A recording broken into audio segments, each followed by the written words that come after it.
firme e forte, né? Eu hoje caí de paraquedas, né? Não tava previsto para mim fazer o programa hoje, talvez faria semana que vem, mas assim mesmo a gente faz com muito prazer, muita satisfação. Primeiramente, dou boa noite a todos que estão nos acompanhando, boa noite Rony, boa noite o Ademir, o Júnior e todos aqueles que eventualmente estão nos assistindo. Vamos explicar um pouquinho, eu quero falar um pouquinho sobre a obra. Conta pra gente, Alex, você como filho, né? Você é o filho mais velho, né? Sim. Conta pra gente o que você aprendeu aí durante a convivência com você e seu pai. Bom, o que eu posso falar é o seguinte, eu tô com 62 anos e todo dia é um aprendizado. A gente aprende todo dia um pouquinho. A gente nunca pode dizer que sabe tudo, que eu sou dono da palavra, nada disso aí. A gente tem que ter humildade, saber que todo dia é uma aprendizagem. Verdade.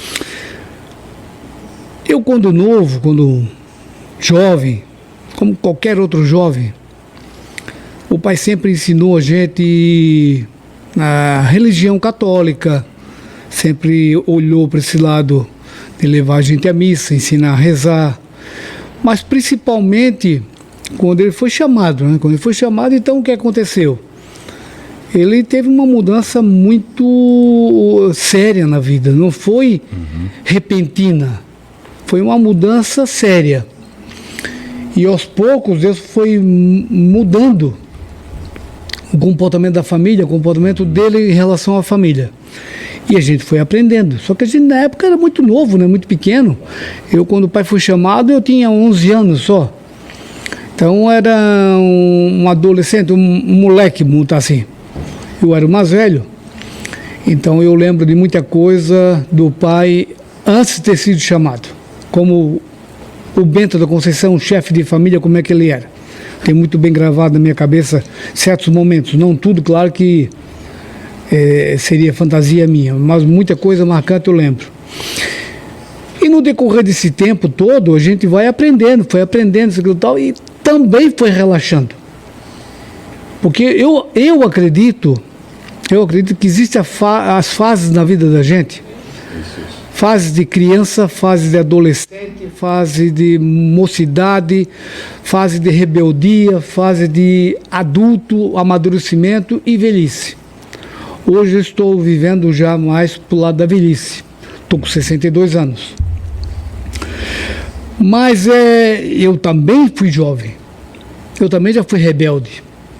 Eu também já tive as oportunidades de conhecer o mundo, às vezes de uma maneira errada, mas eu conheci. Eu tive essa chance que o pai me deu, como todos os outros filhos. Só que os outros filhos já são um pouco mais diferentes, porque vieram já, tipo a Aline, por exemplo. A Aline é a caçula, né? E a Aline, quando veio ao mundo, o pai já tinha 8 anos já de chamado. E quando ela se deu conta, por exemplo, quem era ela com consciência, vou botar 3, 4, 5 anos talvez, o pai já estava há 12, 13 anos nessa vida que ele começou a mudar, quando ele começou a mudar. Então, como ela falou, ela não lembra nem do meu casamento, mas ela era pequenininha, mas foi, então não lembra. Claro, era muito criança, né? Então, eles já pegaram um ritmo, já, digamos assim, mais convicto, de melhor sabedoria do próprio pai. O pai já estava com mais sabedoria como tratar, como educar os filhos. Não deixando de lado, que eu hoje sempre falo com meus irmãos, falo com a pessoa, eu hoje, botando a mão na consciência, eu vi como o pai era uma pessoa iluminada.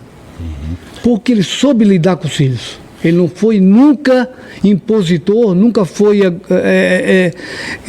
digamos assim, proibir as coisas. O pai sempre foi muito light, entendeu?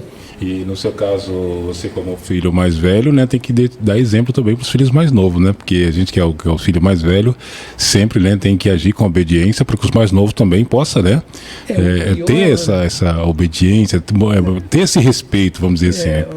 O pior, né, que é o seguinte, tá? Eu nessa época aí, eu te digo para ti, eu gosto de jogar muito franco as coisas, não gosto de fantasiar nada que eu não possa provar. O pior que nessa época aí eu não era um bom exemplo, não. Não era assim, entendeu? Porque foi bem a época que eu era solteiro, então eu era muito arruaceiro, não ficava em casa. Mas assim mesmo, por isso que eu dou o testemunho, eu gosto de dar esse testemunho sempre, para honrar a memória do meu pai. Eu não gosto de falar do meu pai com mentira. Eu gosto de falar a verdade, entendeu? Isso. Mesmo que algumas pessoas não entendam isso, que acham, por exemplo, que o Bento da Conceição, ele era rígido, ele proibia, ele manipulava, ele orquestrava. Não. Ele sempre foi muito light, sempre foi muito carinhoso, muito atencioso. Ele cobrava as coisas corretas. Acho que esse é o certo que o pai faz, né? Cobrar e mostrar a realidade. Se tu pegar o exemplo lá do filho pródigo, que eu gosto muito de mencionar o filho pródigo, esse pai fez a mesma coisa com o filho. A mesma coisa, é verdade. Ele deu liberdade. Apenas a fortuna dele pode ser até simbólica. Ele não deu fortuna nenhuma. Qual foi a fortuna que ele deu pro filho mais novo? Foi a liberdade. Verdade. E todo filho precisa de liberdade. E a gente vê que ele saiu de casa, mas depois o pai acolheu, né? Como uma festa, porque viu que ele arrependeu. Eu fico imaginando, porque segundo eu soube, o pai também saiu de casa aos 15 anos. Se não me falha a memória, foi isso que uma vez ele falou para mim. Aos 15 anos. Por quê? Ele já falou essa história. Ele era o caçula da família. E órfão de pai. Então a minha avó passava muito trabalho para criar os filhos. Que também, se eu não me engano, são 9 também, a família do pai. 9 filhos? Né? Acho que são 9 filhos. Então, o que o pai fez? O pai cresceu um pouquinho, ficou adolescente, veio para Itajaí trabalhar.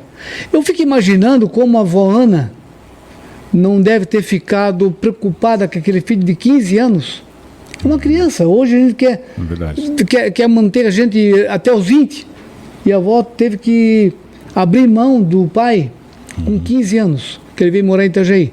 Então isso já vem de geração, que acontece esse tipo de coisa. O filho quer, eu sempre falo para minha esposa, filho é igual passarinho. Ele criou asa, ele quer voar. Quer voar. Entendeu? Tem uma música que fala sobre isso. Sim, ele não quer a mãe passarinha, nem o pai passarinho atrás dele. Ele quer ganhar o mundo. Entendeu? A nossa obrigação, nosso dever e obrigação como pai é orientar os filhos. Tem que fazer a nossa parte, né? Falar a verdade, orientar os filhos.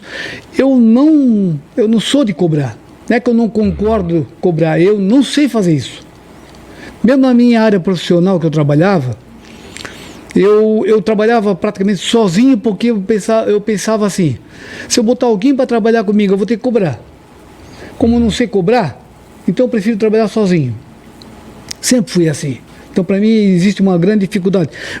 Eu mesmo, do meu jeito, sempre falei também, nunca fui um rapaz bonito. Nunca fui. Mas eu tinha mais facilidade de arrumar uma namorada do que terminar o namoro. Eu sempre fui meio complicado no negativo, vamos botar assim. E isso eu peguei muito do pai, entendeu? O pai me ensinou muito. Hoje, quem é o Alex, eu poderia dizer o seguinte, eu penso muito no pai. Isso mesmo. Porque tomar uma atitude, eu sempre penso nele. Pô, essa atitude aqui o pai tomaria, o pai faria desse jeito. Se ele não faria, então eu também não vou fazer. Isso é bonito, né, do pai para com o filho, porque o filho quer espelhar o pai. Se for um pai de boas atitudes, né, que às vezes mostra a realidade, a verdade para os filhos, educa e mostra aquilo que é a verdade, e o filho espelha na educação do pai, né, na honestidade ali, ele vai se tornar um bom filho no futuro. Mas se for um pai que às vezes não liga para o filho, se for um pai que às vezes não está nem aí, não preocupa saber, né, com o filho o que está precisando, um diálogo, conversar um pouquinho, né, falar um pouquinho da sua convivência, esse filho vai crescendo praticamente, não vai tendo aquele amor, né, paterno. E igual você está falando, se for um bom pai, presente, amoroso, né, carinhoso, o filho cresce seguindo aquele exemplo, vendo aquelas atitudes, ele vai crescendo com aquilo também, né, meio que e vai passando, né, de geração a geração. Sim. Mesmo porque, Rony, eu penso assim, ó, isso está muito vivo na minha memória, do jeito que o pai criou a gente. O pai, eu tenho quase certeza que Deus chamou o pai primeiro, porque Deus sabe tudo. Ele sabe em quem ele pode confiar. Primeiro pela obediência, que o pai sempre foi extremamente obediente a Deus. Deus pedia, ele fazia, podia ser o que fosse, ele fazia. E outra pela paciência. E o pai sempre foi um divulgador da paciência. Ele dizia para mim, Alex, tu tem que ter paciência. Só para mim, não, para os meus irmãos também, mas eu, que fui o primeiro, então já fui mais rebelde, já fui incomodando o primeiro. Então ele dizia, Alex, tem que ter paciência com as coisas. E o pai usava da paciência. Simples assim. Então o que acontecia?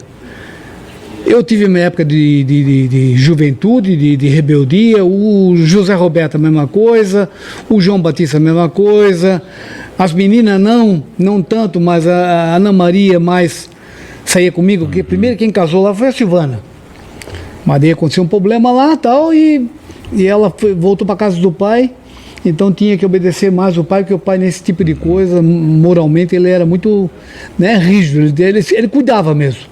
E geralmente na adolescência, né, vem sempre essa parte difícil dos filhos, né? Que às vezes pega ali de 14, 15 anos, já quer, né? Acha que, não, agora eu já sou adolescente, eu tenho que fazer o que eu quero, E na verdade não é bem assim, né? A gente tem que fazer, mas desde que agrada o pai. O que eu procuro levar para minha vida hoje?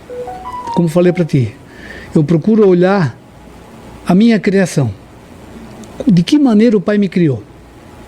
Eu não conto nem da maneira que ele criou José Roberto, nem da maneira que ele criou a Ana Maria, a Silvana. Eu vou contar da maneira que ele me criou. Os benefícios que eu obtive com a paciência dele. Eu fui uma pessoa, um rapaz que, botar assim, incomodei bastante ele. Preocupei bastante, eu fico imaginando, ele e minha mãe. Mas, por outro lado, ele nunca deixou de ser carinhoso comigo, ter paciência comigo. Você agindo dessa forma, mas ele sempre estava presente. Sempre me orientando, nunca me tolindo de nada. Para te falar bem a verdade, a única vez que ele foi mais ríspido comigo foi uma vez que eu era solteiro, assim, eu vou contar assim porque as pessoas às vezes acham assim, meu Deus, mas o Alex não podia contar isso. Não, tem que ser franco. Eu vejo dessa maneira. Eu acho que está faltando na obra, às vezes, franqueza. Né? Entendeu? Não fantasiar as coisas. Então tinha um bar do nosso lado da nossa casa, ali, eu sempre ia ali com os amigos meus, aquilo e tal, e aquele dia eu passei da medida, que eu não tinha jantado, não tinha nada. Tomei uns mé lá, como dizia o Mussum. Tomei uns mé e passei da medida. E o pai, geralmente, o programa do pai na rádio era 8h30 da noite, das 8h30 às 10. E eu passei mal, desmaiei e tal. E o pai ficou preocupado, isso, aquilo e tal, mas ele não foi me ver. A mãe, eu lembro que a mãe falou que tu não vai lá ver teu filho. Eu disse, não fui eu que botei ele nesse estado. Então foi pro programa e tal, e eu fui dormir. No outro dia de manhã cedo, eu estava dormindo na sala, ele veio de manhã cedo, porque o pai sempre foi de levantar cedo. Na época eu não pegava mensagem, nada. Isso foi em Joinville. Levantou cedo e disse assim, como é que tá, Alex? Tá tudo bem? E eu estava virado para a parede, com vergonha, né? Eu falei, não, tá tudo bem, pai. Mas quando você chegou na noite, que você chegou de noite, à noite, todo mundo estava dormindo. Chegou bem caladinho. Não, daí o programa dele chegava em casa às 10h30 por aí. Eu já estava dormindo. Então eu só fui ver ele no outro dia de manhã cedo. Então ele perguntou, como é que tu estás, Alex? Tá tudo bem? Não, pai, tô melhor. Aí ele Aí ele falou a verdade. Aí descascou a lenha. Chamou, né? Ele disse, ó, é o seguinte, tudo eu tolero, mas esse tipo de mau exemplo para os teus irmãos, eu não quero mais saber aqui em casa. Ih, Se tu me aprontar mais uma dessa, tu faz a tua mochila, faz a tua mala e pode procurar um lugar para te morar. Então aquilo eu fiquei, me calou fundo no coração e tal, eu vi que ele estava coberto de razão. Falei, levantei, estava na cozinha e tal, falei, ó pai, de hoje em diante eu juro que eu não vou fazer mais nada isso aí, não prometo, entendeu? Não que eu deixei de beber, mas não, daquele jeito não. Então assim, ó, nessas horas ele sabia dosar a hora de chegar junto e a hora de não chegar. sabia a hora certa de falar. Hoje eu tenho essa consciência, quando a gente está convivendo com ele, com o pai, a gente não presta atenção nesses detalhes. É porque está no cotidiano ali. Ah, pai, não sei o que lá, ô pai, não sei o que lá, o pai daqui, pai de lá, mãe daqui. Quando falta esse pai fisicamente para a gente começa a lembrar esses detalhes. Como era importante pedir um conselho para ele, pedir uma opinião, o que o pai acha, né? Mesmo porque o pai tinha, digamos assim, o dom de falar com Deus, e se tivesse alguma coisa que ele não soubesse responder, ele pedia, não, eu vou pedir ali e depois te dou a resposta. Então a gente tinha essa confiança enorme nele. E a gente só foi, não valorizar, mas a gente só foi realmente ver o que a gente perdeu quando ele partiu, né? E igual você está falando aí, Alex, assim, ele sabia o momento exato de chamar a atenção. E tem pais que já quer resolver logo, né? Não vai esperar dormir no outro dia, já quer resolver logo, mas tem pais que ele sabe o momento certo de falar. Né, de orientar, de chamar a atenção. E o filho, igual no seu caso mesmo, que é o filho mais velho, né, tem que sempre colocar na consciência, né? Eu tenho que dar exemplo, que eu sou filho mais velho, assim, a gente sempre, né, os pais sempre pegam mais os filhos mais velhos, né? Mas isso é importante porque a educação, né, quando a gente vem trazendo essa educação, já é totalmente diferente, né? O exemplo do pai já transforma o jeito que a gente agir, o jeito da gente falar, as nossas atitudes. Sim,